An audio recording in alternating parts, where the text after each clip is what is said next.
The bike behind me is my first custom built mountain bike that I have done in a few years, which is pretty awesome. And it kind of holds a special place in my heart. That might sound kind of corny, might sound kind of crazy, might resonate with a lot of people that are watching this right now. So today we're going to talk all about all the little details, all the little parts on the bike, if I like them, why'd I put them on there, and more.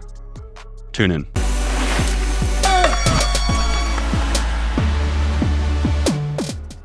Ladies and gentlemen, this is my Yeti SB140. Like I said, this bike holds a special place in my heart. When we first went out to Yeti in Colorado, when these bikes were being released, this was actually the very same model that I got to test out. That was actually very special to me because I'm a kind of a self-proclaimed Yeti fanboy, and I've had a couple of Yeti SB130s in the past. So this to me felt like the peak moment for me in my Yeti life, where I got to ride the SB140 before it came out. And I actually love this color so much. This is the same color that I got to ride, and I was like, you know what? I will have one of these bikes one day. So I manifested it, and here it is.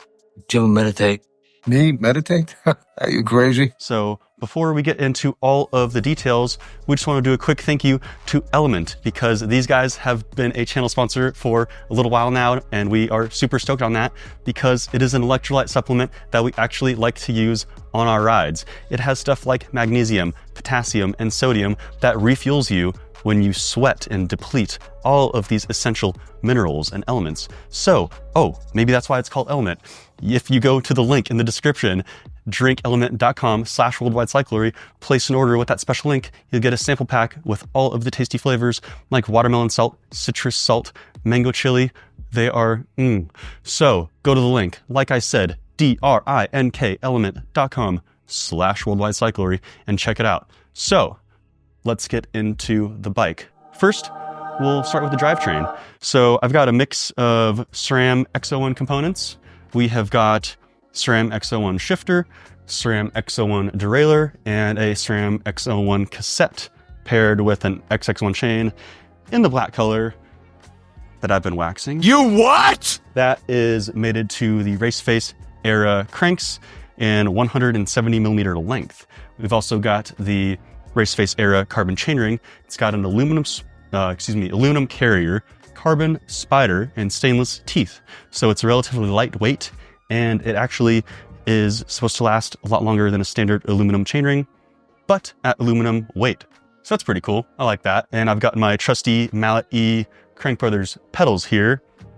I've been using these clipless pedals for almost 10 years now. I think they've been out since like 2015 or so. Correct me if I'm wrong. They have been my go-to clipless pedal for all these years. They're the best in my opinion. I love them. They're my favorite. So let's talk about the wheels. We've got RaceFace ERA Carbon wheels. These have been absolutely amazing. Also, this might sound cliche, but they strike a nice balance of stiffness, precision, and comfort when you're riding. So it's really nice. They've been super durable. Been riding them in a bunch of rocky, chunky stuff. The rubber that we have around these wheels is some Maxxis rubber. We have got the EXO Plus Max Grip Assegai in the front with a double down DHRII 3C Max Terra in the rear. I found that is a really nice kind of do-it-all combination. So you can go and ride your local trails, go do some gnarlier stuff. Kind of helps match the capability of the bike, whereas you could under tire it a little bit. Like I've put some forecasters on here and makes it really nice and fast rolling. Or you could put some downhill tires, like some Continental Kryptotal DH tires I put in my last Yeti SB140. Yes, this is my second SB140. You can call me crazy. I'll take it. What else do we have here? We have got, let's go to the cockpit. I got Trail One Crockett carbon handlebar, 35 millimeter diameter, 35 millimeter rise, and that is paired to the Trail One Rockville stem in 32 millimeter length. I currently am running some ODI Elite Pro grips. You might be saying, oh, Jared, why don't you have Trail One grips on your bike? You got everything else Trail One. You know what? It's because I like to play around with my grips. I probably have like 10 sets of grips in my garage right now, and I like to experiment a little bit. So back off. You know what? I got some Trail One grips in there too, and I ride those too. So just because they're not on here right now, doesn't mean I don't love them, because I do love them, and you should check them out too. Sassy.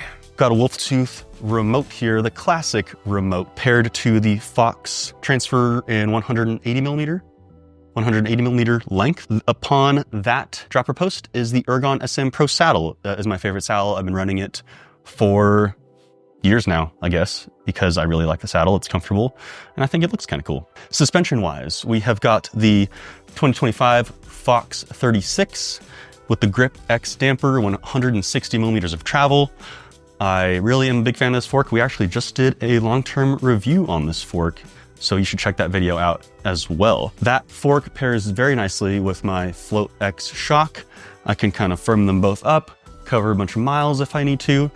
It is really quite nice, and it's kind of a perfect combination if you ask me. Braking, I have got Magura MT7s paired with a 200 millimeter rotor in the front and 180 millimeters in the back. I am actually a fan. I'm kind of still experimenting with these brakes. It's the first time I've ever run Magura brakes. I've typically run, SRAM for the last few years, SRAM codes, and I am a fan of those. I'm getting along with these pretty well. I would actually like to try a different pad and rotor combination. I'm not 100% sold on the current combination. I'm just kind of testing it out. It's pretty good. I like it. It does the job well, but when it comes to like seriously technical and fast and steep descents, I'm like not fully interested in them yet. I honestly think that my pads and rotors are contaminated. So take that for what you will. What else do we have here? We have a titanium wolf tooth bottle cage, and I have got my trusty Worldwide Cyclery Occam strap with the boa. In here, I have got a Tubolito, as well as a tire lever, a Crank Brothers multi-tool, and a master link. That kind of keeps me dialed in no matter what really happens here. Other things I may or may not have forgotten, I've got a Trail One top cap up here that is really nice and fancy. How do I feel about this bike? Personally, I love it. I think this bike strikes the perfect balance of versatility, or rather perfect balance of downhill performance and all around efficiency, because that's something I really value in this area. You kind of have to cover a lot of miles to get to the good stuff. It's not necessarily like a park at the trailhead and winch and plummet type deal. So I really do have to cover some miles, and that's kind of why I really like this suspension combination. Anything more than this, and it's kind of overkill for out here. So I've kind of found that this setup in particular really suits this geographical area and my tastes perfectly. What's it taste like? I do love, more aggressive enduro bikes like Yeti SB140, Forbidden Dreadnought, super cool bikes that I would love to ride, but this kind of just is the tool for the job out here, and it's pretty excellent no matter what I really get myself into. That kind of wraps up this bike check. If you guys have any questions about my setup, anything in particular, please let me know in the comments. If you think I should have a different bike, then let me know what bike I should get. Let me know what you're riding right now, how you like it, if you're eyeing up any other bikes. Thank you so much for watching. We truly do appreciate it. Like, subscribe, send this to a friend who loves Yetis, or send this to a friend that might think that this bike is pretty cool. Thank you guys again so much for watching. We appreciate it. Ciao.